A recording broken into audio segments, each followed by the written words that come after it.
बिस्मिल्लाहिर्रहमानिर्रहीम। अस्सलामुअलैकुम, welcome to my channel Hasina beauty tips. I am doctor Manoor और मेरे चैनल पर आपको बहुत कुछ मिलेगा, like beauty tips, health tips और बहुत सारे वसाइल।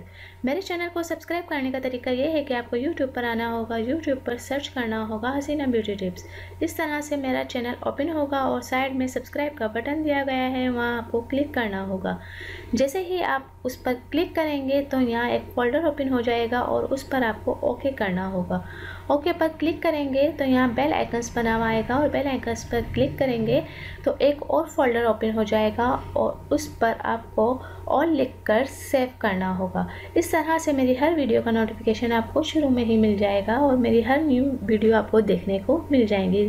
तो नाज़रीन, चलते हैं आज के टॉपिक की तरफ। आज का जो मेरा टॉपिक है वो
नाज़रीन, एंड तक मेरी वीडियो देखने का बहुत बहुत शुक्रिया। Thanks for watching my videos and please subscribe my channel and like and share my videos. Thank you.